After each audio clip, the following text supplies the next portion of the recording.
between the states gave birth to 4 historic flags. The 1861 banner unfurled over Montgomery and used as a Navy ensign. The 1863 flag with its great white field.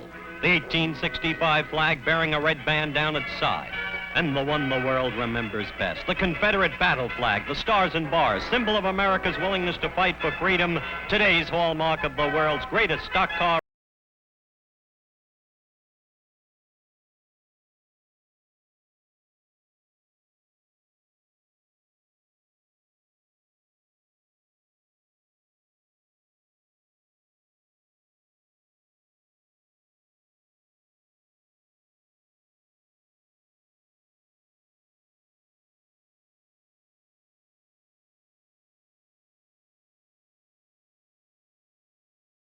On the battlefield, and that's the way it is here at Darlington. The race can be won or lost right here, days before the contest.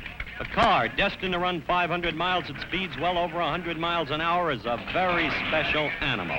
Without the attention of these mechanics, they wouldn't last 100 laps. Some of these men are born garage men who can take cars apart and put them back together blindfolded. Others are engineers with college diplomas. And some are race drivers who have parlayed their competition experience into a mechanic's role. The stakes are high.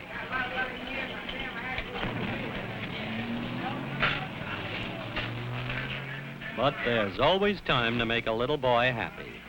NASCAR inspectors make sure all parts used in this race are stock parts, available to the public through jobbers and repair shops everywhere.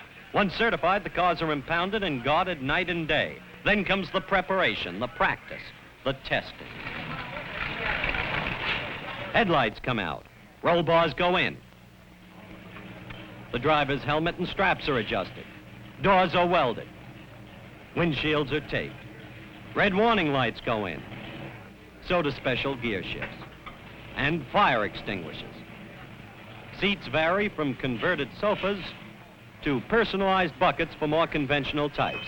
Steering wheels are taped, special gauges are installed. The stars and bars fly proudly over 48 racing automobiles. Every car is racing, one at a time.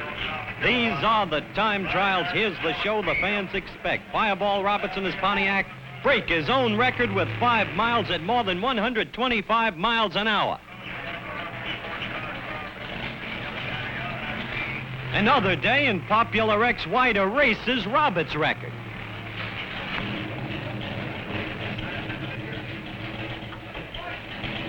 And then the little man with the big foot, Cotton Owens, challenges the clock. He's fast. He's very fast, and again the record falls. This time the magic numeral is 126.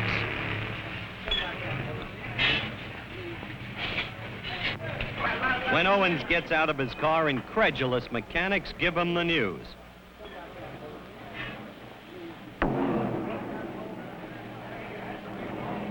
The rest of the field qualifies.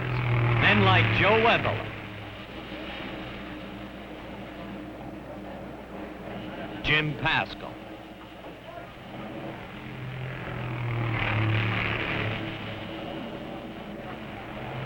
and the indomitable veteran Buck Baker.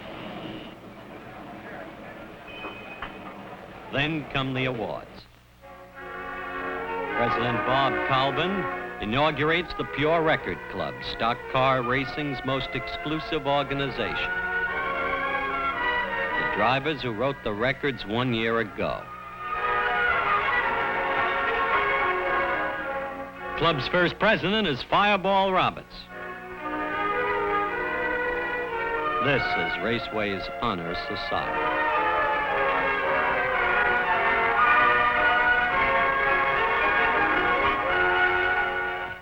Most of the cars you see out there are riding on Gabriel shock absorbers. In fact, most of the cars in any important stock car race will be riding on Gabriels because Gabriels have long been the favorites of the top drivers. Such champions of the NASCAR circuit as Lee Petty, 1959 National Point champion, and Rex White, leading contender for the 1960 championship at the time of this race.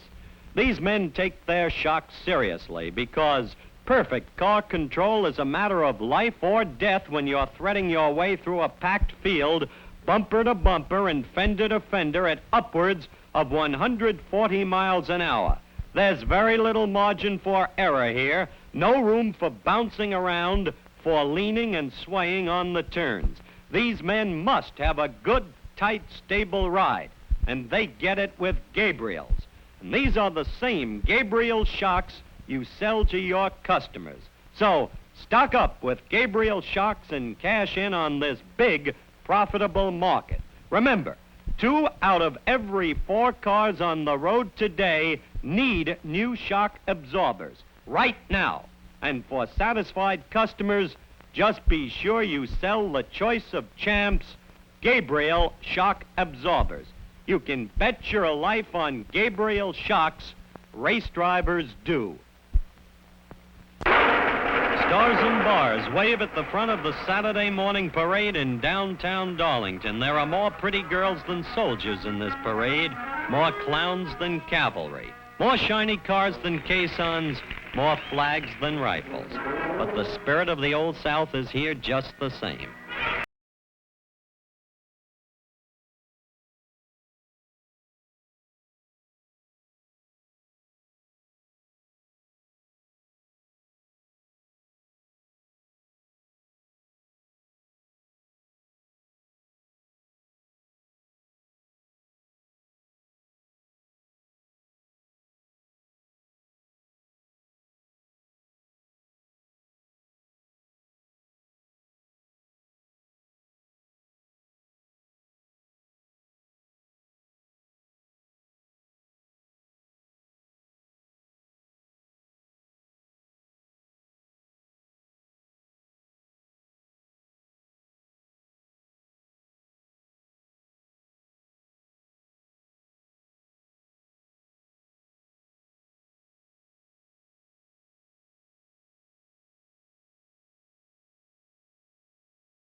Around the world, in Paris, France, the Darlington Stars and Bars fly atop the Eiffel Tower over a city famous for its beautiful girls. But Paris has nothing on Darlington, where its beauty pageant on Saturday night takes a backseat to no one, nowhere. The main grandstand is filled with fans. You can't see them, but you can sure hear them. The Southern 500 beauty pageant is just that. The biggest this side of the Miss America show. It's a contest of nothing but South Carolina feminine beauty. Judges don't concern themselves with piano recitals, tap dances, and recitations. They just look at the girls. Everybody in the crowd considers himself one of the judges.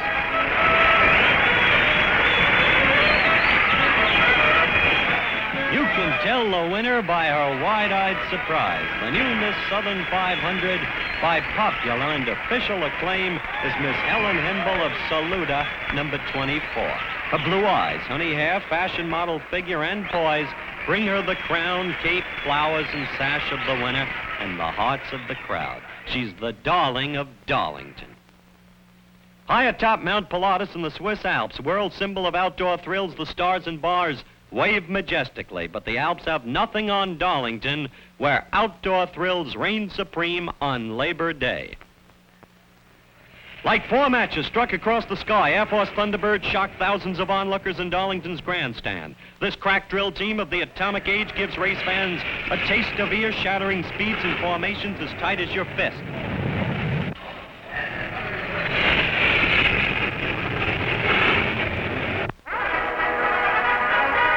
Measures the tense minutes before the 11 o'clock start of the race. Bands try to keep everyone's mind off the tantalizing fact that the moment of the race grows closer, closer.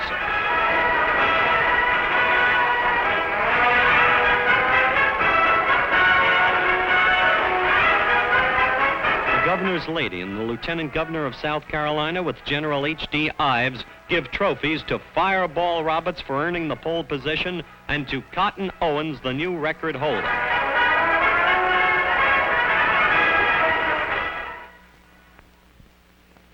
48 crack race drivers await the word.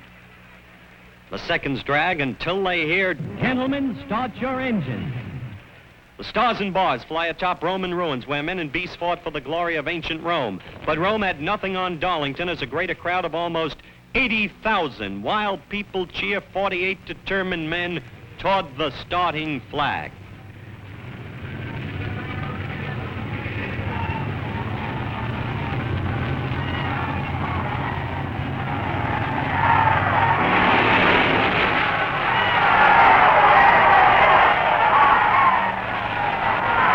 The chips are down.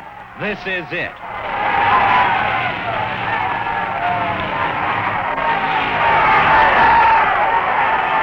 They're off.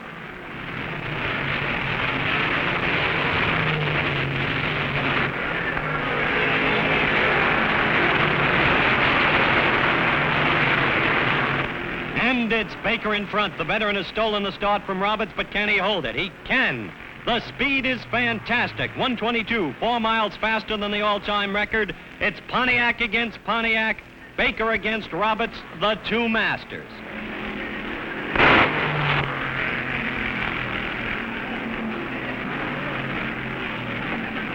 Junior Johnson blows his engine. It's the end of the road for this Chevy.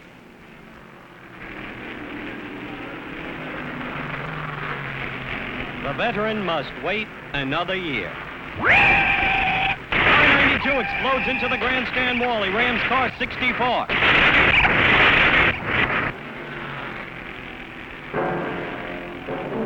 Elmo Langley inside this Thunderbird is safe.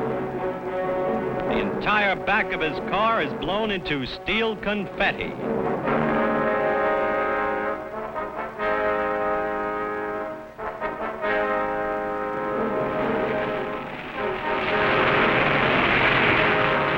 Battle continues up front. It's a perfect standoff until Baker stops for fuel and tires. Now the battle is in the pits.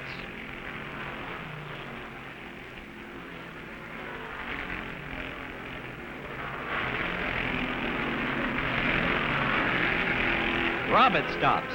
Seconds lost here must be made up out there. With 50 of the 500 miles behind, the top 11 cars are still welded together on the same lap. Everyone expected Fireball to lead the start of the Southern 500. Baker's strength has Roberts worried, but not shaken. The best man in car will win. The Petty strategy goes into action. The three-car Petty team intentionally pits Pascal in car 44 early, so he'll be running near the pace when father and son Lee and Richard Petty pit later. Keep your eye on their three blue Plymouths, cars 42, 43, and 44. They need to lead as Baker and Roberts until now in the 84th lap. Richard takes the lead. Austin in car 74 is losing.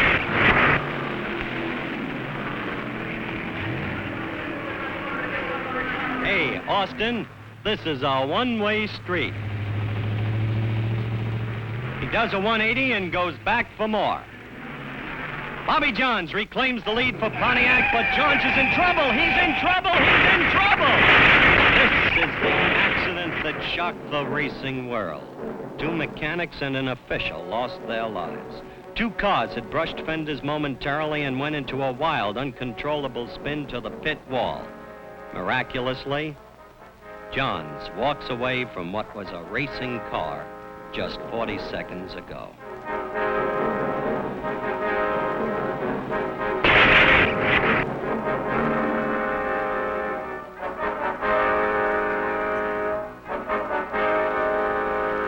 This 100th lap, the race tightens again into a fast, bitter duel between Roberts and Baker, who last won here 7 years ago. If anybody thought yesterday he was washed up, they don't think so this afternoon. He's leading Roberts and pushing. No! Now Roberts pulls ahead of Baker. They're changing leads twice in one lap. Both are sitting behind engines that could take them even faster, but no one can drive and live at a figure as high as the track temperature, 145 degrees Fahrenheit. That asphalt is 145 degrees. Too hot to touch, but not too hot to plunge toward a $95,000 purse. Roberts and Baker are working like fencing masters, matching each other's moves keeping the pack at bay. It's a beautiful duel, executed by the two greatest in their profession. The Pettys, Cotton Owens and Joe Weatherly, are close behind, ready to take over once the front line masters slip.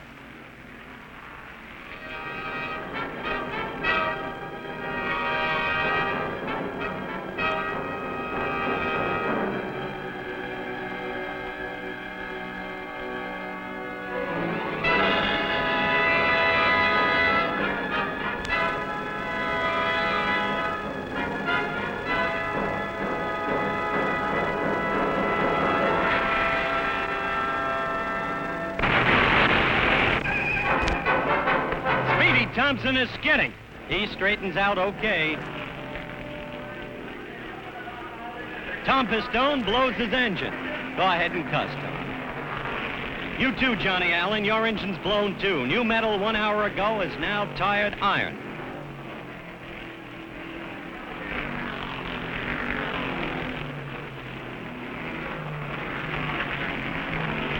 Buddy Baker is another out.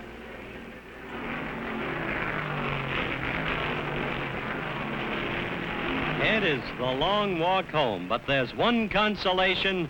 His father, Buck, has regained the lead.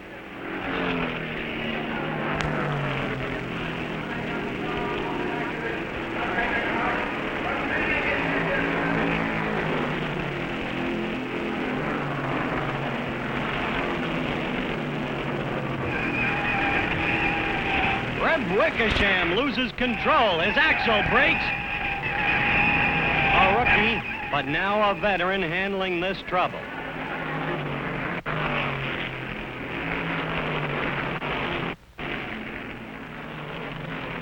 And another long walk home.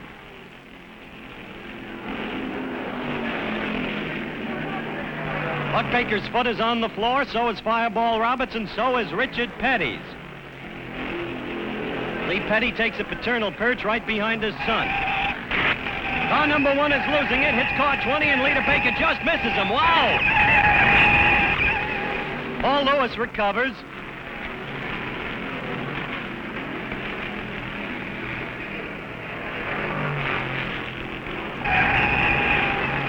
Clem Proctor skidding.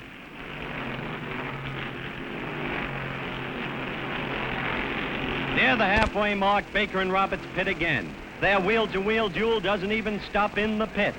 Devoted crews work with rehearsed efficiency to change wheels and refuel both cars.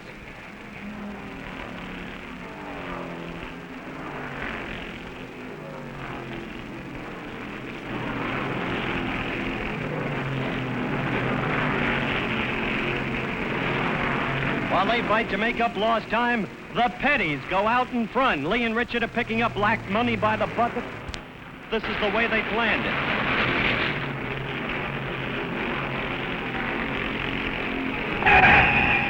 Herb Tillman is skidding to the apron. He's all right.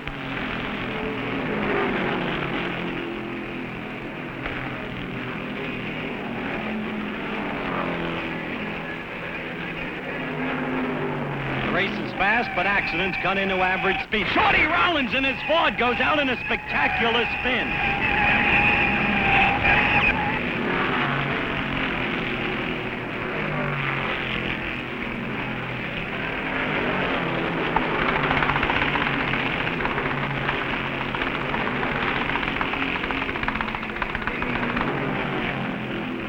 Fred Lorenzen's motor blows.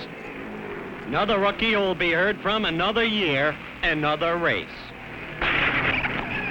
Lee Petty rams the rail on the second turn. A blown tire has sent him out of control. There go part of the Petty team plans for taking this 11th Southern 500. Lee's Plymouth is through.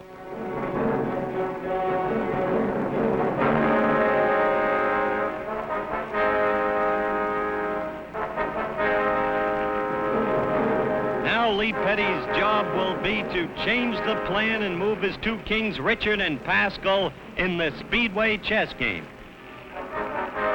Buck Baker in his maroon Pontiac pierces through the slower pack and keeps his lead for 43 great laps. David Pearson smokes out in his Chevy. His axle is broken. Somebody's lost a wheel bearing.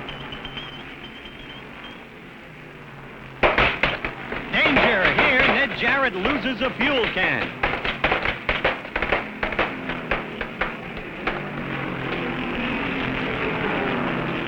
And Richard Petty has again moved into the lead. A Ford spins. It's Wilbur Rakestraw in car 99. And another beautiful driving job.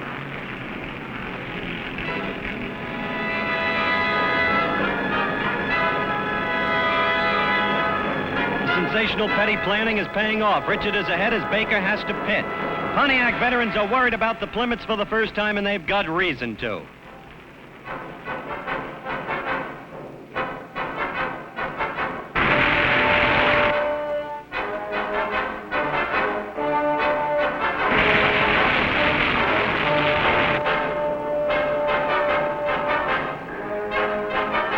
Lee Petty doesn't try to conceal his pride in his son.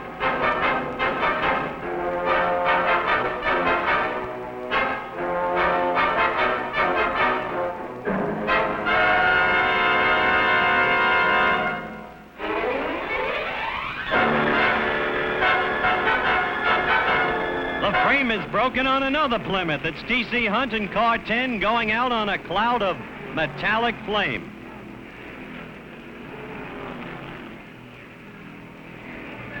Out in no man's land, two Pontiacs and a Plymouth run tight.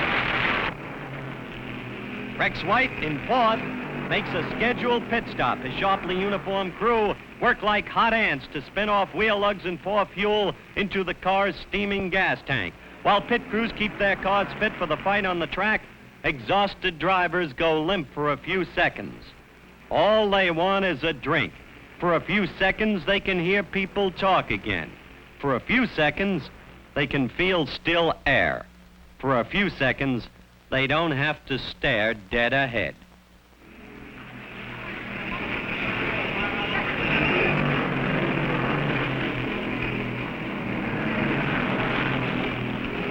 Something's wrong with Cotton Owens. He's broken his axle. Cotton's been in second or fourth place here today, but this looks like his finish.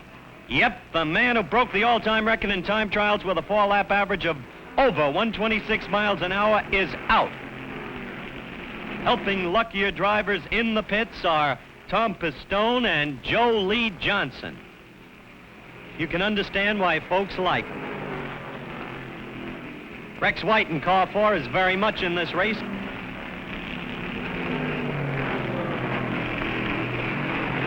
So is Joe Weatherly in car 12. Tiny Lund is going out of control. Weatherly can't get out of the way. It's the short straw for a hard-driving contender, and that's all for Joe Weatherly. Richard Petty comes in for a final fuel stop before the dash to the finish. Richard wants this trophy. Nothing is going to stand in the way of winning it, or will there? While Petty pits, Baker makes his move. Roberts matches the play. Petty is back and forth, but he won't have to stop again. He can lead again. A 60 Dodge is in trouble. Jim Whitman in car 60 is skidding. Whitman's blown his engine.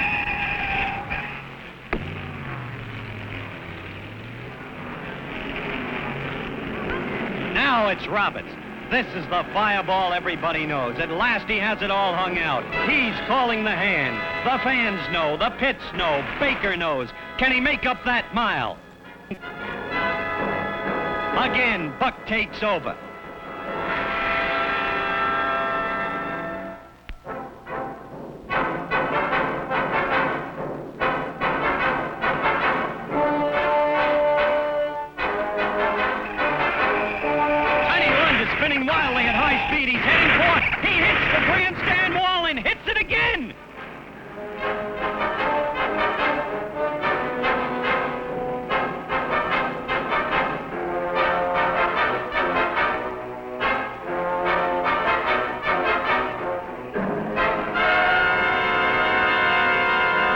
Spared Lund in his earlier tangle with Joe Weatherly, but this time, Lund is finished.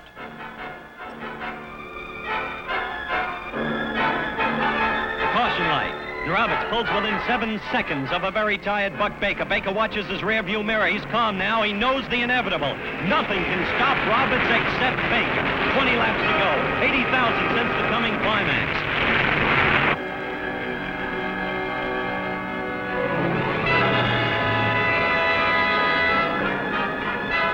The board says...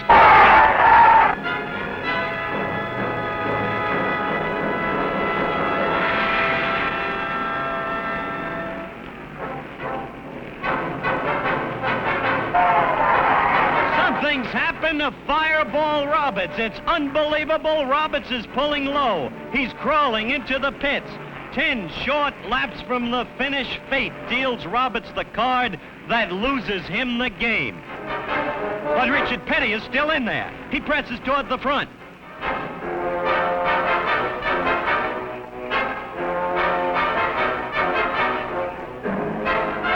And he's blown a tire. He's skidding. Just 4 short miles from the finish.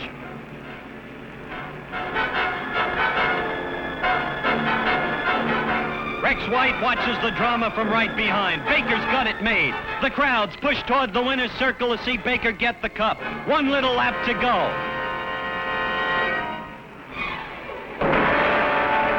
And Baker blows a tire. He sails crazily toward the rail. Sparks fly as Buck fights to hold the wheel. He's limping to the pits.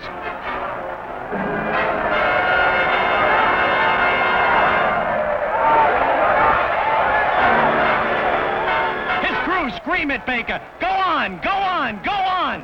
So exhausted, Buck Baker painfully scrapes another lap on 3 wheels. The crowd watches in disbelief. Rex White passes the crippled Baker. White gets the checkered flag.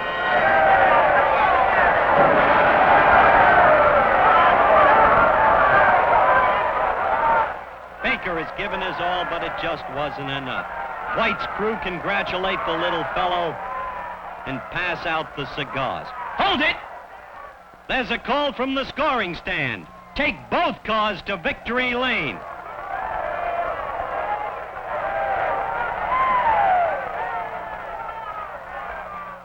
Baker waits in agony while the score is rechecked before certifying a winner. White waits and doesn't hear the calls of well-wishing fans. Here comes the announcement. Baker wins! A recheck shows White credited with 1 lap too many. Rex White walks away. It's hard to talk. Buck Baker gets a Caesar's welcome, but his mind is still back on that track. It's hard to believe it's all over, that he's driven 500 miles, that he won over 47 other cars, that he survived 4.5 hours of hot asphalt, flying rubber and dust, that he watched 31 other drivers go down around him, that, after the biblical 7 lean years, triumph comes again. Buck Baker finds it hard to believe he still isn't out there trying to keep Fireball Roberts in his mirror and Richard Petty off his flank. And almost 80,000 witnesses find it hard to believe that a beloved old pro like Buck Baker has won the Southern 500 on 3 wheels. He's the only man to win and not get the checkered flag. But he does get the battle flag of his beloved Confederacy, the grand old Stars and Bars.